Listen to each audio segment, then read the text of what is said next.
Hi students, just a quick overview of your MyWritingLab assignments.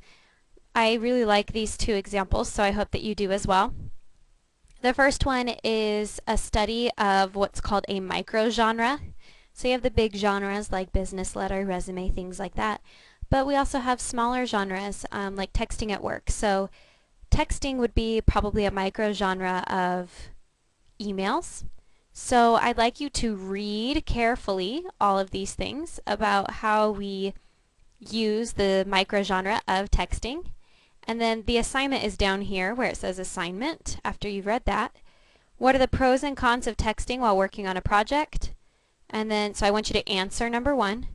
And then number 2, you're going to upload a file to show some texting. So what you probably want to do is take a screenshot on your phone and save it as a PNG or a JPEG, and then that's what you're going to upload.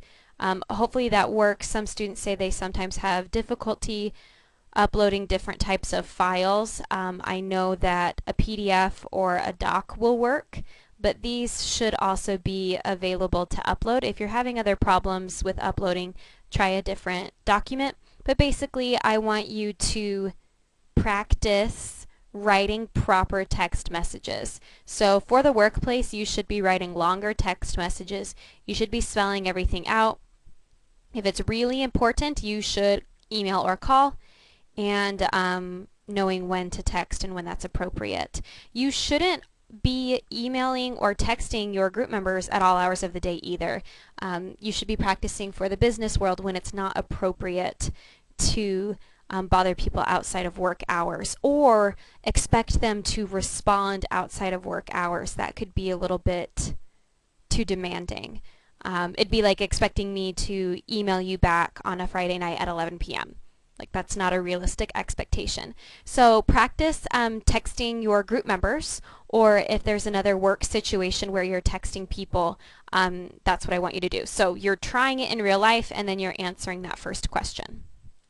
The other thing that you're doing is a case study, and this one is about patch writing. And you can, honestly, you can read more about patch writing if you just Google what is patch writing. Purdue OWL has an article on patch writing, but basically it's when people paraphrase the language of another source too closely. A lot of students do this, and they may not do it on purpose. A lot of times we patch write when we don't feel like we know what we're talking about, so we'll just kind of let the experts of the articles we read handle it, but the type of plagiarism. You should not patch write. An example of patch writing that I see a lot is when students will too closely paraphrase a student example that I give them, and that is a silly thing to do because I know those samples really well, so I can tell immediately when something is too closely paraphrased. And you don't want to do that in the business world either, because you're stealing someone else's ideas. So in this example, he gives I don't know who he is. John, there we go. John is a supervisor, and he gives one of his employees a task. He gives her a 2-week deadline and was kind of not sure if she would be able to do it. And within a week, she sent one over, and he was super surprised. But he noticed that it kind of had weird phrasing, and Googled it, and she had basically plagiarized from other sources on the web. But she hadn't just copy and pasted, she did change many of those words, and that's what patch writing is, when you just change a little bit of it.